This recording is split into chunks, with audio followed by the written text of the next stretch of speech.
What's up, everybody? Welcome back to another episode of the Halving Report podcast. I am your host, Brad Mines. We are 3 years away from the next Bitcoin halving.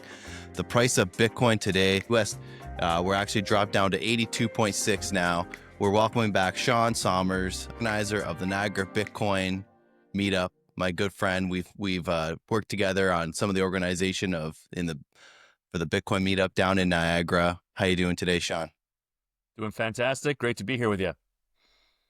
So it's been about 1 year, pretty close to 1 year since we sat down at Joe Gonzalez's podcast room and caught up on all things Bitcoin then. Interestingly, this will be our third podcast together, Shaun. And the first podcast, the price of Bitcoin was, do you remember? I have no idea, but I'm pretty sure we've done like one a year. So was it something in the US dollar range of like, I'm going to guess 35? 40? So the first pod we did, the price of Bitcoin was 25,000 Canadian dollars. Yeah. Canadian? Oh, man. So we podcasted at the bottom, basically. We were almost exactly at the bottom of the last pyramid. Okay, wow. Exactly. And then the second pod we did, the price of Bitcoin was 96,000 Canadian dollars. And today Bitcoin is probably 120, 115,000 Canadian dollars. 120, yeah, since we're down below just under 120. Yeah. So that's not bad. Yeah, or 2.8 million Thai baht. Starting to think in Thai baht a little bit. Interesting. Yeah, because you're in Thailand now. How long you been there? February, I was in Vietnam, but I've been in Thailand since November. So November, December, January. This will be my fourth month because I stepped out into Vietnam for February so I could apply for my long-term visa here in Thailand. So I can kind of come and go as I please for the next 5 years. Wow. And you do have to exit like once a year. So, but it makes things a little bit easier. So what's been up, man? How you been? How's the Bitcoin meetups been going in Niagara? Yeah, things have been great. Bitcoin meetups have been going great. Obviously Bitcoin has been making some interesting moves over the past little bit there. We had some great celebrations when we hit 100,000. Or actually, in November, for example, we were just so close to hitting 100,000 during the meetup. It was very exciting. Of course, we didn't. Then we had hit the meetup. We hit 100,000 before the December meetup. We dipped below and then hit 100,000 during the meetup again. That was exciting. And pretty much since then, we've been waiting to hit 100,000 USD ever since. But that doesn't change the vibes. The vibes are high. People are excited. I think people are still pretty bullish. I know I'm still bullish. Still just enjoying learning about Bitcoin. I still help people get their Bitcoin security setups lined up and things like that. So yeah, I'm having a great time with that. Now, on that road to $100,000, I remember last time we were speaking, again at Joe's podcast room there, you were doing a kettlebell campaign. So how many difficulty adjustments did you get to there, and how long did that go for you? I got to admit, I did not make it all the way up to 100,000 because I set my difficulty adjustments a little too quickly. So those got heavy and that got tiring. So I got up there, made 3 or 4. So I was swinging a pretty heavy kettlebell there, trying to do, for those who haven't watched it, doing 100 kettlebell swings a day to 100K. I admit I gave up a couple months in advance, but we hit 100K anyway. But you know what? Really, maybe I should get back on it because we got to hit 100K again. So, and we're actually closer now starting. So, it'd be maybe a little easier. I'm all for you doing the kettlebell challenge again, Shaun. Now, you also said you were reading the Bitcoin Progressives book. Did you get through that one? I got through a bunch of it. I'm actually pretty terrible at reading books. I'm great at buying books. I don't know if anybody else has the same experience, but I'm really great at buying Bitcoin books. Books in general, not always great at reading them, but I've definitely enjoyed the parts that I read of that so far. Yeah, it's good because I definitely talk to a lot of people that have that sort of a progressive mindset, and it's really helpful, kind of relating with those people, trying to help them to understand Bitcoin.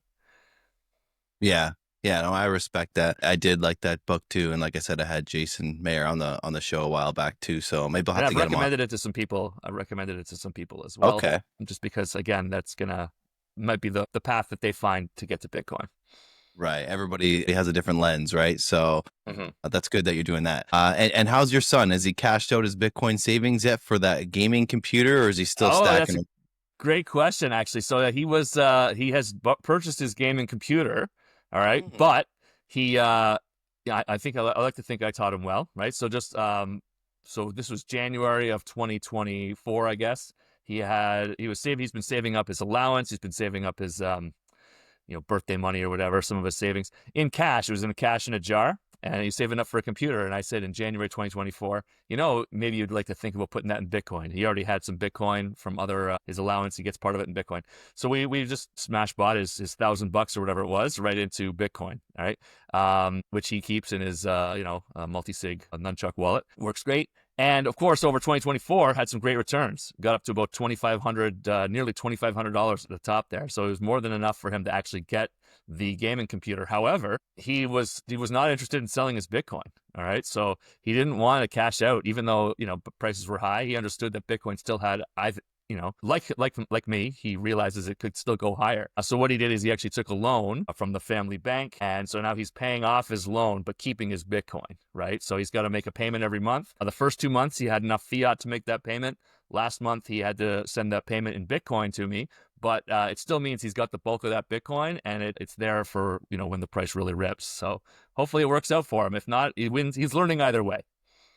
Yeah, it's all a learning experience. He's got lots of time to make mistakes, even if he does, to bounce back from that. And that's Yep. awesome that he wants to keep his Bitcoin and keep holding because, in my personal opinion, I think we still have some fun ways to go this year. I think so. And I think you were just about to go to El Salvador on the last time Oh, we was it that? Yeah, podcasted. that's true. That was a while ago. That I Yeah. almost forget. Yeah, we went to El Salvador in April of 2024. Fantastic trip. Right. Went to the I just Halving want, party. yeah. And Yeah, so it was great. good. Would you do it again? Would I Pros and do? I cons. mean, absolutely, I would do it again. I'd love to go back to El Salvador sometime. The only thing that would stop me from going back is there's so many other places I'd like to get to, even with a Bitcoin destination. Right? I'd love to get to Costa Rica, visit Hmm. Bitcoin jungle. I just watched a YouTube video about the Isle of Man. Wouldn't mind going there. Madeira, of course, beautiful as Hmm. well. Like there's so many. Guatemala down there. Visit Rudy. Lots of great locations we could go to. And I don't know. I'd love to get back to El Salvador though, at some point. It was a great trip. Another recommendation is Chiang Mai, Thailand, Sean. Chiang Chiang Mai. Mai, Yeah. Thailand. Come here and I see would. this 3-level Bitcoin learning center that I had no idea was here before coming here. Well, if you're going to stick around there, I would definitely consider that. I feel like that flight's going to be a little more expensive maybe than Costa Rica. I don't know. But I mean, you're not the only friend I have in Thailand. So I got friends that live up in Chiang Rai, actually. I'm not sure how Okay. far of a drive that is, but I would 100% be hitting up both cities and checking things Yeah. out. I think it's a couple-hour drive from here. I haven't been there yet, but many Sure. people travel from here to there. Nice. But yeah, it's great. I think you can probably get a round flight for 1,500, so a little bit more expensive than traveling Hmm. in the Americas over there. However, Hmm. once you get here, things are very cheap. So it's just that flight you really got to worry about. And yeah, no, we'd love to have you up here and see what's going on here. So we're actually expecting some legislation to pass here in Thailand later this year. They're going to start with Phuket, which is the biggest island in Thailand where most tourists go. Hmm. They're doing some sort of pilot where with crypto payments, I'm not sure it's going to be Bitcoin only, but Hmm. Bitcoin will obviously be a big part of that. And then I guess Chiang Mai will be the second city to implement this if success down in Phuket. So where I am will be the second city where they pilot this program, hopefully later this year. Um, That's pretty so cool. so it could be. That's the first I've heard of that. Is this breaking news? Are you breaking news here on the Halving Report today? No, I did break it already, or Jimmy has broke the news anyways, and we talked a little Okay. bit about it on my last podcast with him. Yeah. And yeah, he's the driving force here, making things happen. He's really Nice. investing and showing how Bitcoin can help underprivileged communities and financial inclusion, yada yada yada. He's doing Yeah. it all out here. So he's a good guy to follow on Twitter if you don't already follow Nice. him. I might, but I'll double check. Yeah, so you enjoyed the party in El Salvador. You'd like to go again, but there's many other Bitcoin destinations you want to go to. That's awesome. I felt the same way, and it's kind of why I came out to Thailand to go somewhere different. But how's adoption happening in Niagara? I've been away for a few months. Has any more merchants come on board? Do you still think that's the play to drive forward in the area? We have had other merchant come on board, which is actually very exciting. I'll tell you about that in a sec. I think I mean, I'm definitely still as fired up as ever about that, actually. It's sort of like something I've been working on very recently, really, is, as you know, I did finally start up the Niagara BTC Instagram page. All Hmm. right. So I do like to showcase the local businesses on there, as well as post a little bit of Bitcoin content for fun. But I've just been, taking time following as many businesses on there that have an active Instagram page as I can, right? And what I'm going to try and do soon is reach out to them and just say, hey, you interested in accepting Bitcoin, and sort of lay out what the benefits are for them, more business, no fees to accept it, all of that. And the reality is, if you can run an Instagram page, you can run, a basic Bitcoin setup like the other businesses are, right? Through coinos.io. It's super easy. Any business can accept Bitcoin. And, I just love onboarding the businesses like that. It doesn't cost them a dime.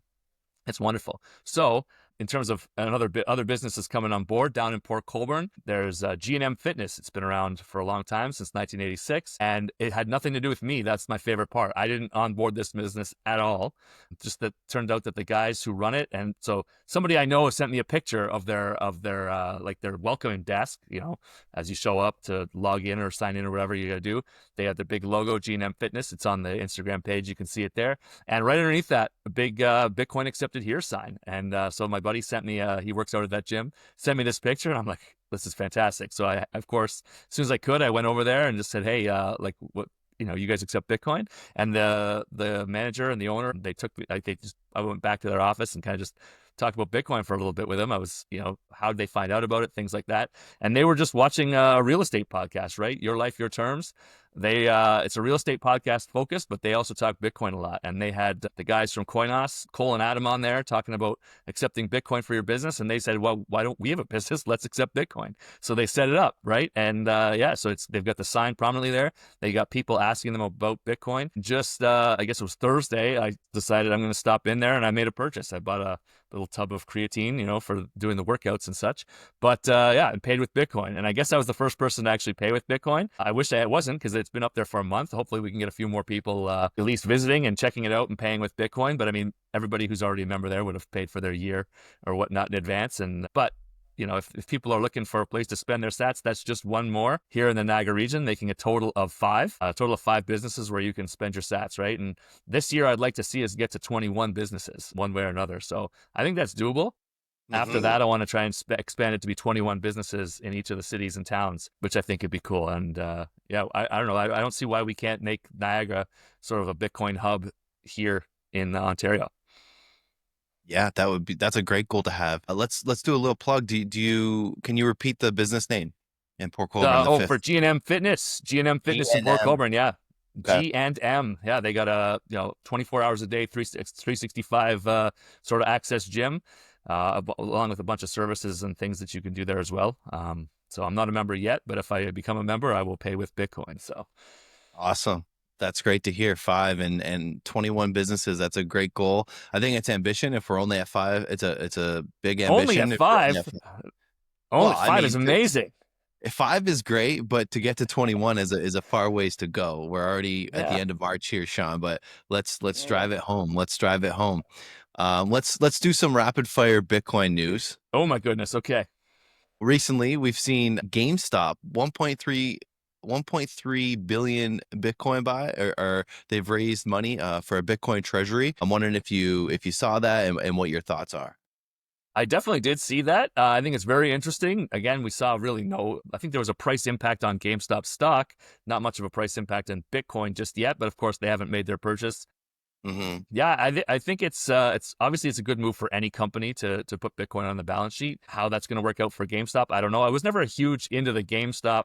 At the time it was really shooting up. I kind of missed that boat, but I do remember that was a thing back when I was first getting into Bitcoin, right? So I was all in on learning about Bitcoin. I kind of didn't pay any attention to GameStop, but it's good for them. And when they make the purchase, I think it'll make things happen. They have a ton of money, so I mean, the fact that they're raising money is fine, I guess. Hopefully, they use some of either the cash that they already have on hand or that raised funds to smash by, a big stack. Yeah, definitely. But I also saw something that there's a lot of shorting going on with GameStop right now again, more than there was back when it went viral. Did you see anything Mhm. about that? Yeah. I saw this chart, right, which is basically like the short interest is as high or even higher, yeah, like as before. So I don't know exactly what that means. Obviously, people are thinking that GameStop's is not going to be shooting up for any much longer, right? They think it's going to go down, but it remains to be seen. I wouldn't bet against a company that's loading up their balance sheet with Bitcoin. At the end of the day, I don't really buy a lot of stocks, so I'm just going to watch from the sidelines and keep stacking Bitcoin, but best of luck to them, I guess. Well, I mean, if they're buying Bitcoin, right, it's a good play. It's usually a good Yeah, play. for sure. Onto Trump's Bitcoin reserve order. Boom. Uh, Yeah. yeah, so we've seen some legislation come out about that, or an executive order that they will try to acquire more Bitcoin, but not cost anything more to taxpayers. We've seen suggestions of possibly selling gold. What are your thoughts around the Bitcoin reserve and where it's at, and will it have a further global impact? Yeah, I mean, I think it definitely will have a further global impact. I think it's pretty huge. I think that I really think that obviously that this is not really priced in just yet, right? A lot of people have seen it, and everybody I've sort of talked to in real life, or sort of like in person, everybody seems to think what it means is that all it means is they're just gonna hold on to the Bitcoin that they've already seized, and if they seize more Bitcoin, they're gonna hold on to it. Now, obviously, that is basically what the executive order definitely says is we're not going to sell any Bitcoin. But very few people, I think, are realizing that there's also a part in there where it says the Treasury, Secretary of the Treasury and of Commerce, or whoever it is, they shall develop strategies to acquire more, as long as it's in a tax neutral way, like you said, right? So shall Okay. means that they're going to do it. And we've also seen video of an official, I cannot think of what his name is off the top of my head, but he's saying, we're going to buy as much as we can, right? So a lot of people don't realize, I really think that they're serious about adding Bitcoin to the balance sheet of the United States, like not just keeping it there, but like adding it, right? We do need to wait for Senator Lummis's bill to really have, or some Bitcoin back bill in order to buy with like purchases like with taxpayer dollars, etc., like that, and to really make that sort of permanent. But I think they are going to do something, whether it's selling. I think the most obvious thing is to sell out of the digital asset stockpile, right? Like the same executive order created a digital asset stockpile with all of the shit coins in it there, and it says we're not going to buy any more, but we'll just keep the ones we have. It's a way to hold the things we have, and we can sell from it, right? So they've set up something where they're not going to sell Bitcoin, but could acquire more, and they won't acquire more altcoins and other digital assets, and can sell it, right? So I think at some point that's going to be a sell from there to add to the Bitcoin. Whether or not the gold is going to get sold or revalued, we'll see. And then I think there's tons of revenue neutral ways that they could add. I think, we always want it to happen right away. Why aren't they already buying all these different things? But, it's really only been 2 months since this administration started, and I think things are still moving relatively quickly. Right, right. Yeah, it takes a long time to get things done like this, especially something as big as a Bitcoin strategic reserve, right? Yeah. And So, don't forget that people are using I don't know whether it's the United States or other people who are all connected, right? Like, I'm not naive enough to think that people aren't going to insider trade or sort of like semi-insider trade some of this stuff. People are going to be stacking at these low prices. And the people that have connections are going to be like, hey, they're going to know that this stuff is going to happen, these purchases, and they're going to get as much as they can at these sort of discount prices before things really take off. So we'll see. so Bitcoin at 82.6 USD right now is a nice discount, you would say? I mean, what are we, close to 30% off of the all-time high? I think it's definitely a discount. I think that where we're at sort of mirrors some of the previous cycles in terms of a little up and down, and then we'll see where we end up. I think the 2017 cycle, which is before my time, I think that we look a lot like that, especially if you measure it from the bottom, not from the halving. So, yeah. I seen something on Twitter or X within the past day or two where it showed this cycle since the halving compared to the previous cycles, and it says some people are speculating that we're deviating from it. So you're saying you agreed that it does look like a deviation from the halving from previous It's cycles? definitely, if you look at all the previous cycles and you measure it from the halving, this one looks like it's a total dud. Right? It looks like we're way lower than where you should be. The chart to look at, however, I think is, and you could find that on X as well. I don't have it obviously handy, but like if you go from the cycle from the previous bottom, so basically we could say, hey, if you measure from our previous podcast, right, or from the bottom up to where you're at right now, we are almost exactly in line with 2017. Right. Really? So and shortly before 2017, and in 2017, funny enough, I was actually, I think I was engaged in an argument online with somebody about Bitcoin, but the high in 2017 cycle, right, which would be the equivalent to this year, right, like the year after the halving, the high of the 2017 cycle was in December, right? It was not earlier in the year at all. It was much closer to the end, and then it started to come down. So that's why I think we still have a couple more months of this sideways chop, or we'll go up. Maybe we'll slowly grind up, or bounce around 80, 84. I think 84 is the new 58. Is what it feels like to me. But who knows? We could still dip down further or go up faster. I don't know. So can you recall what month the halving occurred in 2016? Yeah. July 9th, 2016. Yeah. So it happened quite a So bit later. it was than later in the year, but even in 2017, it was a lot later that the high hit. that makes sense then. So BlackRock, European Union ETF has launched, which I kind of just saw the day of. How much impact, or have you looked too much into this, and how much impact do you think this could have? That one I haven't looked as much into. I don't think it's going to have a ton of impact because, I mean, there's been ETFs long before, like Canada had ETFs well before the United States did, right? I think we had, obviously Canada's nothing compared to the EU even, right? And I think it's obviously a good for companies in particular that need to, for whatever reason, invest in EU products. But I think a lot of individuals probably, I'm guessing, had access to the American ones anyway. But obviously more expansion of that kind of availability, the better for people who have maybe registered funds or businesses that don't want to take on the risk of self-custody, looking to access Bitcoin price exposure that way. But like, obviously I'm a buy and hold your own self-custody kind of a guy anyway. So, we could have that talk about, is the ETF really that good? People are just holding, in a way, paper Bitcoin, but I think it's good. The more people see Bitcoin price exposure, have access to it, the more it's legitimized as an asset. I think it only adds to the number of people who are actually going to hold their own Bitcoin over time, or at least speeds it up a little bit. We'll see. And thoughts around MicroStrategy? They continue to stack Bitcoin. Do you think this is a genius play, or are they overexposed at this point?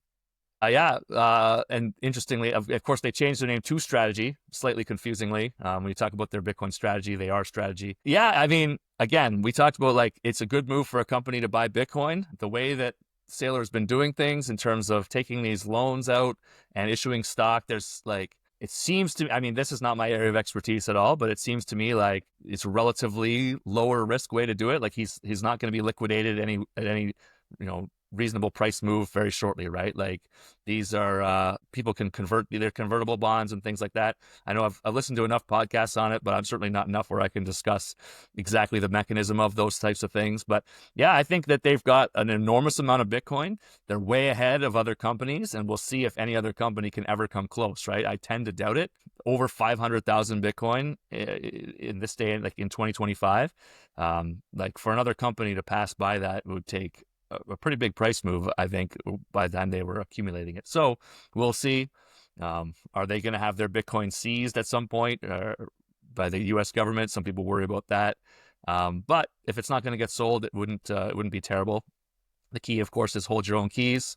We don't know a whole lot about how Strategy's holding their keys or holding their Bitcoin, but which I'd like to see, at least as far as, I mean, I think that they're going to try and change into some kind of a Bitcoin bank or a Bitcoin focused company, right? At this point, whatever their software business is, which I also don't understand, it's got to be a tiny portion of their business, as well as, of course, I think they're reporting their earnings relatively soon, or if they haven't already. And will they be included in the S&P 500? That's a question I think is possibly going to happen, right? So big things could be coming for Strategy. We'll wait and see. Yeah, definitely interesting. As one of the largest holders, what do they got to be like top? One of the top holders of Bitcoin? They're definitely the top. They're definitely the top company holding. They have more than any country. I think there's probably still individuals who own more or control more, but we don't know those people, right? So in terms of publicly knowing who holds what, they're pretty much number one. Yeah, we'll see. If you put me in control of a company like that, I would keep buying more Bitcoin, right? So I don't know. I don't think they're going to stop. Okay, so we've seen Bitcoin over 100,000. We've seen it drop down now we're at 82 and change now, 82,000. Do you get nervous at all with the price swings at this point? Are you pretty stable and confident that we still have a lot of movement to go this year? I don't get nervous really anymore, right? I get nervous. So I think you commented on, I posted on Twitter that the other day, a couple of weeks ago, I posted, I think we can get down below 78, right? And that's what I'll buy. And then we did. We touched 76 US and I missed it, right? Because I didn't actually, I was sort of like, I didn't have the funds ready to go on Bull Bitcoin to make the purchase. So by the time I think I was at work, by the time I noticed the price and made a little e-transfer over there. I didn't get it below there. So now I'm just, thinking, are we going to dip low enough to make where I need to make a bigger purchase again and find some money? I don't have any dry powder, as they say. But if I could find something, if the price went lower, that'd be fine. I mean, at this point, we're still up, right? Like from almost every one of my purchases, we're up. So I don't get nervous now. I don't really get nervous that we're going to drop 50% from here, although of course it's possible. I really don't think that this bull run is anywhere near over. Like I said, I think we've got some room to run this year. The only thing that makes me nervous sometimes is because I still talk about Bitcoin. Just like I got a coworker who's interested in getting some Bitcoin. I'm nervous that the price is going to start going up too soon and he's going to miss out, right? Like as soon as people are like, hey, I'd like to, can you help me buy a little bit of Bitcoin? And of course we can't always do it right there. You want to set it up securely. I'm always worried that like the price is going to jump 10% and then they're going to be like, oh, I missed it. And those kinds of things. So move up, move down. I know long term it's going up forever, so I don't really stress out too much at this point. Well, that's good to hear. You mentioned you weren't ready to buy on Bull Bitcoin. I'm just trying to comparing and contrasting the two platforms that you and I use and promote for people at the meetup there in Niagara. So the way Bull Bitcoin works is you will send your money onto the platform. It'll sit there like a Canadian account, and then you will make the purchase. Basically, you can fund your account in a variety of different ways. Usually I use an e-transfer. You can send your money on the account. It's sitting there in Canadian dollars. And then when you want to make your purchase, you make your purchase. And at that point, it's going to go straight to your own custody. I always recommend using a non-custodial exchange. So whether that's Bull Bitcoin or Bitcoin Well, right? A great sponsor and friend of our Niagara meetup. Either one, the number one, the top two exchanges in Canada, possibly the world. And yeah, whether at the meetups, I'll put cash into the ATM right there at the Riverbank Tavern, and then I buy my Bitcoin on Bitcoin Well that way. Usually Lightning. I'll refill my Lightning wallets doing that. It's a no KYC light way of doing it. Or for some of my other purchases, I will use Bull Bitcoin. And yeah, you can fund with an e-transfer, wire transfer for a bigger purchase. You can make a bill payment in there. You can still take cash to Canada Post. It's just not no KYC anymore. Lots of different ways. Either one works. But the key that I always emphasize is you want to make sure that when you've got the Bitcoin, it's in your custody. Okay. So you are signed up with Bitcoin Well. You have used the service at this point. I sure have. Yeah. No, big fan. Love using they have a great service, 100%. Like the ability to just add the cash to your account, make a cash voucher over at the ATM, saving a ton of fees, like making ATM purchases regularly. I had never ever made an ATM purchase. It was the only way I'd never really bought Bitcoin before, because I'm not paying 18, 16, 17, 20% payment. Like I can't bring myself to pay that kind of a premium to buy Bitcoin, right? Even though I'm willing to pay a premium for no KYC. But with the Bitcoin Well ATM, which I used for the first time shortly after it was installed at Riverbank Tavern, yeah, it's so easy. You put the cash in, basically a small fee to transfer that over into your Bitcoin Well account. And then, yeah, very simple to go online, make that purchase, go straight to my Phoenix wallet, ready to buy some more food at that same location or wherever else I want to spend it. Right, and that's a no KYC service with the cash voucher? You got to give your if you do have to give an email, basically that's it. So you can have a light account, it's called. You do get a better rate if you fully put your ID and everything in there. Yeah, you can get a slightly lower fees, but I think it's worth it if you want. Because I've personally never used that service before, but I do like how Bitcoin Well, I can just send them an e-transfer whenever I want. I don't even have to log in or anything, and they'll just send me Bitcoin to my last address. So that's nice. That's a cool feature. Yeah. I'm a big fan of that. So I've never actually had cash on like the website, like the e-voucher does. So I've never actually seen that on the website. As much as I've used it, it's always been just the Interact e-transfers. Yeah, super cool. Both ways would work there. The only issue, I guess, would be, are you reusing that same address all the time? And I personally wouldn't want to do that. So I would end up going online and logging in and changing the receive address all the time. But both ways work, right? Yeah, it's great either way. But yeah, for higher security, if you're more concerned about that, then definitely generate a new Bitcoin address. How are my friends over at Riverbank Tavern, by the way? I think they're doing great. We've got, and that's funny, just the other day, just at our last meetup on March 19th, we were talking if you were ever going to come back, right? We thought, because originally, you left for 2 months. Hey, I'm going to be gone for November, December, and now you're going to be gone for 5 years. So we'll see. Obviously, hopefully, when you may have to make your exit from the country for your visa purposes, you will stop in. It'd be good to have you back. But everyone's doing great there, I think. Place is seeming busy. They just started doing karaoke on Wednesday evenings.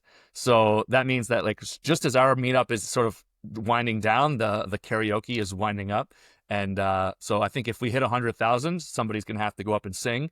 It's probably what we're going to do. So that way we can, really celebrate that again to hit that 100K mark. So that begs the question, Shaun, what's your go-to karaoke song?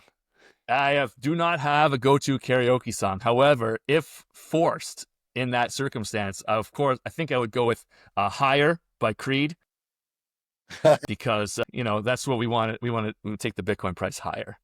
Right. I know that will Okay. cause some controversy in Bitcoin circles as to whether or not we can bring back Higher this cycle, but I think it's appropriate. Or we Okay. can use Higher at this cycle. I like the choice. I like the choice. What about liquidity? Like, have you seen any expectation of liquidity coming into the market that may drive asset prices higher, or do you think we're going to see more tightening?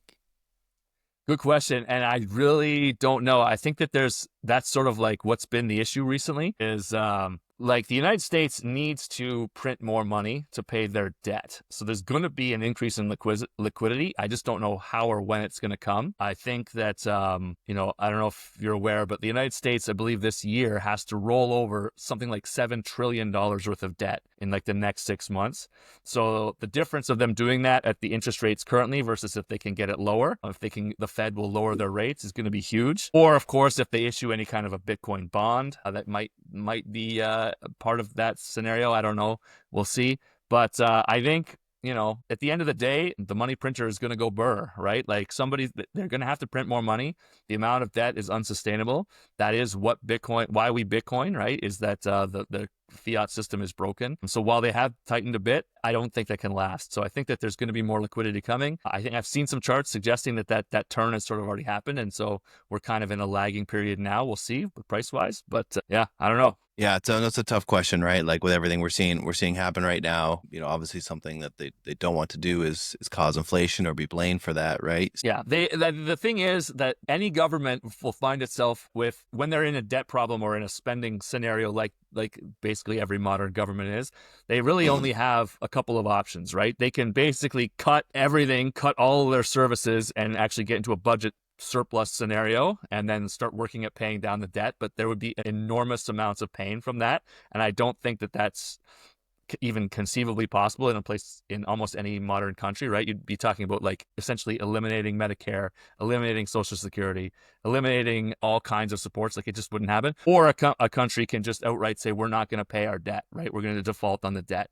Sort of like a lot of South American or like Central American and probably worldwide, but I don't know as much about those countries have done in the past, like saying, all right, we're issuing a new currency, our old debt, we can't pay it, right? And that kind of default, obviously very painful as well. And I don't think that's going to be something that, again, modern economies are going to do. Or their third option is we're going to print more money, right? And it is going to cause inflation. But, inflation is generally governments are going to say that that's the least bad especially for them, right? It might not be great for the people, right? It's not going to be great for the person who's on a fixed income and they're trying to buy their groceries each and every week, or a young person who's trying to buy a house here in Canada and can't possibly afford it because the prices are so crazy high. But in the short term, inflation is what's going to keep them elected, right? They're going to be able to spend more money. They're going to make things look good for whatever and say, we increase GDP, right? Well, GDP is bigger because you're inflating more money. So they're going to keep inflating, right? And the prices are going to keep going up, not probably at a COVID level shooting up, but we'll see. At the end of the day, even if you or I had a money printing machine in our basement, it'd be hard to not run that when things got tight, right? And if the government has a money printing machine, figuratively, and there's no penalty, it's not counterfeiting if they print more money. They're not going to jail if they print more money. It just makes everybody poorer over time. And it's basically like raising taxes and hiding it from everybody. So they're always going to do it. Right. So that's why we Bitcoin. Keep stacking. Always stacking. Nobody's going to inflate Bitcoin, right? We got 21 million, and we know that. Right. Well, and Bitcoin, to clarify, Bitcoin does have an inflation rate, which is less than 1%, right? Because we're seeing 450 new Bitcoins a day. created. Correct. I mean, sort of. Yeah. I realize, I know what you're saying. Like, there's still an issuance rate, I would say, but like, I always refer to Bitcoin as the full issuance of 21 million, and there's no inflation on that. But you're right. There is an issuance. The total supply is currently increasing daily by 450. Right. But it's the only cryptocurrency, well, pretty much the only cryptocurrency where people actually know the maximum supply.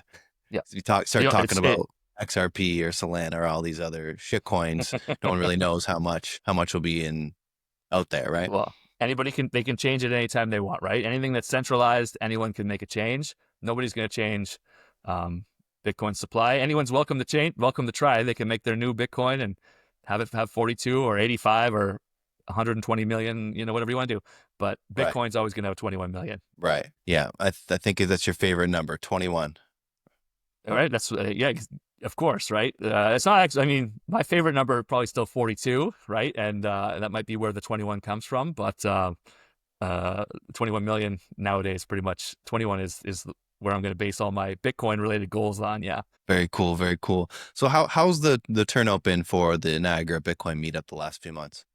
Yeah, it's been solid, I would say. We've been up and down a little bit. We generally are averaging between 10 and 15, right? So, but it's not always the same people, which is great. I know people's lives are busy. Some people can make it, some people can't. Different times. We got a few core members who are always there, and then different people coming in and out every other month or every third month or so. And you know, definitely recently, I think the January meeting, the weather was pretty rough again. It's a little tougher to get some turnout through the winter time, but I think as we're getting to spring, it's been good. So yeah, anywhere from 10 to 20 is pretty much where we're at, usually on the lower side. But I think it's a solid little meetup. People feel welcome. We're pretty laid back. We're not usually doing any kind of seminars, although we did do a teaching seminar back there in January, and I'd like to do another one again soon, sort of a Bitcoin 101, a little bit more easier for people to ask questions, got a little bit more of a PowerPoint stuff. We did that down in the basement at Riverbank then, and we'll do that again soon enough. I just got to set that up. And yeah, no, it's been good. We've had people coming out. I do have some plans to at least move it around one time, whether in June or July. We're probably going to do the meetup out at Canal Side Cones. They got a great outdoor setup there, picnic tables and whatnot. One of the business in St. Catharines that accepts Bitcoin. We're going to get the sort of their sister business there. They sell like fries and burgers and stuff. We're going to get them onboarded. And then, yeah, we'll have our meetup there outdoors. It's going to be great once the sun's up a little bit later. So as long as the weather's good, we're going to start moving it around. Yeah, definitely good to take advantage of the nice weather while you have it down there. So have you seen any new faces coming by the meetup? Absolutely. Yeah. We had 4 new people just on last week, 2 weeks ago. Where are they The from? week before. Well, Niagara, I guess. I don't usually question people exactly where they're from, for OPSEC purposes. But the two of them, it's a couple. They are Welland area, and then the other guy, I think actually he's a little bit out of maybe St. Catharines-ish, possibly. But yeah, he's known about the one guy came, he'd been around. He actually came to our very first meetup in November of 2022, and he brought a friend out, and so he got a chance to come out and chat and hang out Bitcoin. And another guy just talking to somebody heard about the Bitcoin meetup and said, I wish there was he said he was talking to a friend and he said, I wish there was a meetup or something around here. And the guy's like, well, why don't you just look online? And then he found us, right? So we are there. I try to make us easy to find. We are on meetup.com itself, Twitter and Facebook and Instagram and Nostr. So I try to put the word out there as much as I can, make sure people know that they can come out, talk Bitcoin. And has our good buddy Christian from Compass Mining been around, or has he had to move on? Like Christian that's funny you ask. Yes, he was there just on last week or 2 weeks ago. And unfortunately, that would probably be his last one, right? Because he is moving on. He's moving to Colorado. I know he's at Mining Disrupt right now, or was, whatever that was last week or earlier this week. I saw a photo of him down there at the mining conference. And yeah, he's going to be moving on, bigger and better. Well, I don't know if it's better, but bigger things down Colorado way at some point. So that's exciting for him. And definitely what a great about source of... Yeah, definitely. He's great guy to be around. Yeah, I remember he's always hanging out, stays to the end, big supporter of the Niagara meetup. So shout out to Christian. And what about our other good friend, Gabe? Have you been in touch with him at all, or? I mean, Gabe's moved down to El Salvador. Yeah. Had he done that when you had left?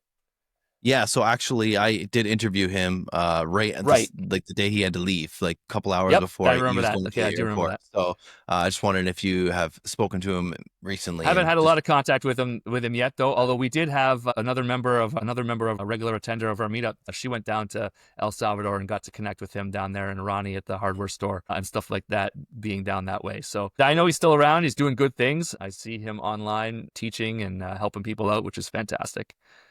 And what about our the waiters and waitresses at Riverbank Tavern? Are they still accepting Bitcoin for tip? They sure are. At least, I mean, it's probably the case that certain servers are there on our Bitcoin days.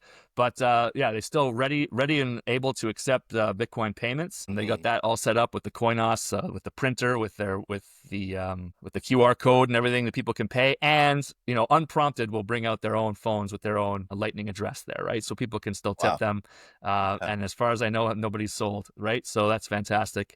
Keep stacking those sats. It's a great way to Yeah. onboard like people and businesses, especially your server. Any restaurant I go to, uh, if it's not like a major chain restaurant, like if it's just like a local business, I'm gonna ask the server if they'd rather have their tip in dollars or in Bitcoin, right? And every once in a while they'll be like, "What do you mean? I'll take Bitcoin. How do I do that?" Right? And then just say, "Okay, it'll take you 15 seconds." Show them how to set up a Coinos wallet real quick. Then they've got their Lightning address, and later on I can just tip them without them even having to pull out their phone, right? So it Yeah, yeah. works out good. Yeah, big shout out to Coinos, our Canadian Lightning Network provider there, and then thank you, Sean, for getting that receipt printer. You got it up and working now at the Riverbank Tavern. Sure. Yeah, we did. I actually spent probably a couple hours, various video calls with Adam of Coinos. Super helpful. So I kind of taught myself a tiny little bit of being able to run Linux, so that instead of having to go through the Wi-Fi setup that we were trying to do and sort of struggling with, that I can just kind of plug right into those printers and pretty easily switch it over. So for Mm, any new business that's onboarding and wants it to print out a little receipt saying exactly how much that you were paid in dollars and in sats, it's super simple to get that, right? And then that makes accepting Bitcoin just like accepting cash, right? So you can take that receipt, put it in the till, and you can balance and say, okay, well, I got 15.55 for this thing. And then at the end of the day, okay, everything worked out, right? And just treat it like cash. And then what you want to do with the Bitcoin later on, you can decide whether you're going to hold it in the business's books, or maybe the owner or somebody else is going to buy it from the business at that price. And then the business is just accepting cash. So it works out really well. right. Yeah, I think it's a really great thing that a lot of businesses would probably want, ideally, to have that printed out. Look how much being in the Bitcoin space is teaching you and making you self-learn other things, Yeah, right? absolutely. And that's been ever since day one in Bitcoin, right? I learned how to put together a node, right? These types of things, setting up Yeah. multi-sigs, all kinds of computer stuff that, I mean, I was a little bit techie as a younger guy, but like I was never uh supercomputer nerd, but it's definitely Mhm. helping me out now. Yeah, actually, I have one of those, another printer that's over there. I had one of those printers just right here in the room. I got an extra one just for the next whatever is the next business on board, so it's ready to go. Yeah, I think that's great that you have one on hand. Probably great to always Yeah, have one on hand for the next business. So I exactly. guess you're going to need 16 more of those I'll for need the rest like of the year to make yes, 21, right. right? Well, because the gym doesn't have one yet, so I don't know whether they want one or Oh, not. But 17. I'll run it by them at some point. It's Mhm. sort of the kind of thing where if you're not doing a whole lot of, right off the bat, you might not need it. But as people are more likely to come to your business, it's definitely Mhm. handy to have, especially when it's like not the owner or the manager that's making the transaction, right? You got employees who are doing it. It's just handy for them to Mhm. be able to see when the receipt comes out, the payment went through. Right. Yeah, and I love that it's just automatic. Just comes on out as soon as It's the Bitcoin instant, lands in the account, and instantly. it As soon as you instantly send comes it, out. it's crazy. Yeah. The Lightning Network is amazing. I'm a big fan of it, and I actually do some peer to peer with it here, onboarding another one of my good friends who's out here actually. So, and they're Nice. actually driving merchant adoption out here too. I was just gonna There's a few ask you, is there a spots. lot of? I know that you said that there's that initiative coming up, but like right now in Chiang Mai, is there businesses that you can go and spend your sats? Yeah, there's a few. I haven't been to any of them yet because there's just a handful scattered across this city. But Jimmy here is, I know he's pushing it, and I think they're bringing on somebody. I don't know if this is public information yet, but I'm just gonna say it anyway. But I think they're bringing on somebody, at least part time, to go out there and just that's their main focus, Yeah. is to onboard merchants in this area. So I was a little weary about it because I'm new in Thailand. I don't know the regulation. I don't want to end up in Thai jail for the rest of my life. So I'm just getting, comfortable and seeing what I can and cannot do It out seems here. So unlikely that paying would be the problem. I mean, there are places where you could never, I know there's places where accepting Bitcoin as a business would be a real problem. Probably not paying, but, right. And it's good to be I stay specifically, I mean, safe. like, yeah, I meant like going out there and promoting it myself Yeah, I know what you mean. Okay, yeah. and getting them set up in that regard. But it seems like Jimmy's Nice. doing it, and he's in contact with people from the city and the country, actually. So just kind of waiting to groove myself into that. Yeah, so that's really Yeah. good news. Sounds like things are going really great down there. And actually, I might be back for July and or August, or Nice. possibly both, maybe 6 to 8 weeks. So it'd be nice to have at least one of the meetups at Hmm. Riverbank while I'm there, Hmm. and kind For of just sure. catch up with everybody if we can. I know you want to plan the one at the ice cream shop and outside cones. Of all the Bitcoin meetups in North America, like there's not that many, I don't think, that have that scenario set up. Hopefully it's more each and every month, but I definitely do love that. At the same time, I'm excited to get more businesses in different places accepting Bitcoin so that we can actually rotate or even expand the number of meetups we have, but like rotate around the Niagara region, right? 1 week we'll be in Welland, 1 month we're in Welland, 1 month we're in St. Catharines, because people come from all over Niagara, right? And of course, Welland's nice and central for most people, but we could even get a different crowd, different people who might not want to drive half an hour out to Welland at different times. So Yeah. yeah, we're looking forward to that. Yeah, it's been pretty great. They've been pretty nice in allowing us to kind of do whatever we please over there at Riverbank in terms of Bitcoin. Bitcoin flag up, right? They've had a Bitcoin flag up since the very first meetup we had there, which is fantastic. They got Yeah, the I put that up. stickers. Yeah. Nicely done. Yeah. So I mean, if you go in there, they got an ATM, they got Bitcoin accepted here stickers right on the beer taps. They got the Bitcoin flag. Like, they're not like advertising it like in your face per se, but if someone's in there, they might look around and be like, huh. And that's just another touch point where people are like, oh, Bitcoin, right? I mean, they might have no Bitcoin, but they're just understanding that you can spend Bitcoin in Mhm. Canada easily, right? It's a big thing because a lot of people's objection is, well, I don't want this money that I can't use it anywhere, but you totally can. Much agreed there. So we got a big election coming up, April Oof. 28th. Mm-hmm. Probably the conservative or the liberal government to get in again. We've had Justin Mm-hmm. Trudeau step down, as Mm-hmm. many wanted to see. And since we've actually seen more bigger surge in popularity since Justin Trudeau stepped down, so we might have a Mm-hmm. closer race near the end of April here in terms of the federal election in Canada. What do you see? Do you see Bitcoin regulation changing at this point if a conservative government gets in or a Mark Carney liberal government gets in? Yeah, that's a great question. In terms of our regulations changing, I don't know. We know that Pierre Poilievre of the Conservative Party, he's at least a little bit Bitcoin. He's at least Bitcoin friendly to some extent, or maybe I'm not sure if he's like super pro Bitcoin, but he's definitely not anti Bitcoin, right? I happened to be at the location, the Tahini's in London, when Pierre Poilievre made his purchase of a shawarma with the Bitcoin, and obviously he was probably didn't really know what he was doing. But I've seen also a conversation that he's had with the owner of Tahini's or CEO of Tahini's, where he definitely shows that he understands economics, the sort of the basically the Bitcoin based economics or Bitcoin friendly economics, and he understands Bitcoin to some extent. I think that Mark Carney also probably understands Bitcoin, not the technical parts, but he gets the concept of it. He's a smart guy, whatnot. But I mean, at the end of the day, Mark Carney's a central banker, right? He's led not one but two central banks. And I think Bitcoin is out to the reason Bitcoin came. The reason we have Bitcoin, or one function of what Bitcoin is that it's going to destroy central banks, right? So I can't see, and I think he might have an inkling of that, maybe not. But I think central banking is as a cause of tremendous ills in society, right? I don't know if right there, right behind me, secrets of the Federal Reserve, right? Like the central banking is not a force for good in society. I don't think so. Bitcoin is going to put an end to it. It's not going to be anytime soon, but it's coming. So he's going to be more anti-Bitcoin, or at least not Bitcoin friendly. That said, I'm not really worried either way. Bitcoin doesn't care, right? Whoever gets elected, a new block's going to show up 10 minutes after they're elected, right? And every 10 minutes after that. So it's, what will happen to Canada long term?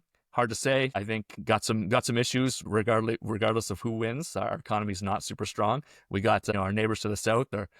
talking about making us a 51st state and things like that. So definitely people are on edge. Our economy is not in great shape, hence why we're weak and possibly looking to be taken over, or people wanting to take over. So I don't know, but Bitcoin's going to continue either way. Yeah, no, I think you make a really good point that Bitcoin is apolitical and it's just a tool, just like the internet, Mm-hmm. whether which side of the spectrum you're on. If you want to look at a spectrum, Bitcoin's a tool for you, a savings technology or a means to transfer many Mm-hmm. different things that transcends tradition, what we think of, legacy banking, right? So, really good point there, Shaun. Do you think it would be better if we just kind of kibosh this whole federal election and became the 51st state? I don't know about that necessarily. I mean, I think we might have talked. I don't know if we talked about it at any of the previous ones, right? But I mean, myself, wouldn't say I follow any of these political parties, right? I'm a little bit more of a anti-government person myself. So if we kibosh the election and just you know um, had no government, I'd be much more happy than that. And I don't know that I want the United States government either way, right? Either way, it's going to be someone that's making us pay taxes to them, right? And that's not the most legitimate thing either, in my opinion. So there's pros and cons to being a state, pros and cons to being a Canadian province or country. So I don't want to wade too much into that, but there's definitely some things, some pros and some cons. Definitely. We're getting to the hour mark here, Shaun. Let me throw a couple fun questions at you for the end of this podcast. Okay. What's the weirdest food you've ever tried? Ever? Yeah. Weirdest? Oh, because you're probably asking me because you're trying weird foods in Thailand, aren't you? Maybe. I mean, I've eaten whale and horse when I was in Iceland. That's probably, I mean, horse is a little bit more common in North America, but whale maybe not. So I don't know if that's weird, but both very tasty. If you could swap lives with one celebrity for a day, who would it be? Celebrity for a day. Who's a celebrity? That's I don't know why. The first name that pops in mind is Mel Gibson, and I don't know why. That'd be weird. Okay. I That could like be, and that. Just Braveheart for a day. Braveheart for a day is pretty cool. yeah, there you go. I like that. Just the top of your head Yeah, I answers. don't know. What's your go-to conspiracy theory? Oh, conspiracy theory. That's a good one. There's so many. I'm definitely not a flat earther. I want to put that out there right off the top. Right off the top, right? Certainly not. I think that the Earth is round. I've flown on enough planes that the Earth is round. Go to. I mean, I think right. It's topical. It's in the news right these days. So I think that JFK is probably the very first conspiracy theory that I got into as a young person. I remember having our very first computer, the first computer we had with an internet access, right? And then we had the CD-ROM. For those of you who are old enough to remember using CD-ROMs to access things, and we had the encyclopedia on there. And I remember watching like the Zapruder film and things like that, and looking and seeing. So I think it's definitely the story we've been told about JFK is not the entirety of that story. There's just too much there that points in different directions. Interesting. Yeah, it's very many conspiracies you could go down the rabbit hole with. 9/11's a good one too. 9/11, yeah. Yeah. What happened with Building 7, Brad? Just What fell. happened with Building 7? The Two BB's. planes, two planes hit three different buildings. I don't think so. You're Well, right. The yeah, I BBC think announced it before it fell. yeah. They announced it before it fell, and that was a big one for me actually. That was a big one. I was like, wow, how could they? Clearly, there's some big conspiracy going on where they reported it, they made a mistake, and they reported it too early. Maybe they now, years later, now I'm like, maybe they were just speculating it was going to fall, Yeah, and maybe. they knew it was going to I'm just fall. glad for that one. I'm just glad that the hijackers' passports survived the fire and we were able to recover those. So that Yeah, yeah. totally could You know happen. what? There's a clip long time ago, Jesse Ventura and Piers Morgan going Mm-hmm. at it about that. I'm not sure if you've seen it, but Jesse I think I might Ventura have. really goes hard and about the 9/11 conspiracy. But yeah, Mm-hmm. that was probably the biggest one. I was still quite young when I was like 13 years old when Yeah, 9/11. yeah, So that was definitely the first one where I dove deep and because I was pretty apolitical before that, or yep. even years after that. Really, I was not really interested in politics till I started studying it in school. Mm-hmm. We've hit the hour mark here, Shaun. Was there any other, technical innovations that are happening in Bitcoin, or any other news that maybe we didn't talk about today that you think we should maybe drop on folks before we finish this podcast? I don't know about technical innovations. Like, I just continue to encourage people to take self custody, get themselves a good hardware wallet, right? And I know CoinKite's been a sponsor of our meetup, right? Get yourself a Cold Card Mark IV, Cold Card Q. I have gotten a Cold Card Q since last we spoke, right? I'm a big fan. It's pretty easy. It's easy to set up, right? It's with a little bit of help, which I can help you with. It's not difficult at all. And then you've got like, you've got top level security for like under $300 all told, everything. And you've got, people have said like a Swiss bank in your pocket or in your house, right? Like wherever you keep your seed. That's just fantastic. Nunchuck Wallet's doing great stuff in terms of the multi-sig. Continue to recommend them as well.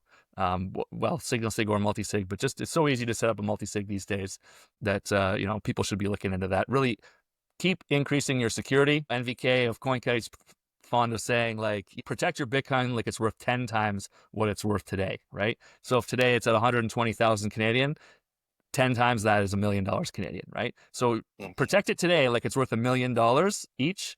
And worst case scenario is you feel even more secure these days, right? Might take a little longer than you expect to get to 10 times, but it could also happen a lot faster. So be ready on those types of things. That's what I would say. They can go to lock8bitcoin.com and contact me, and I'll help people out get set up.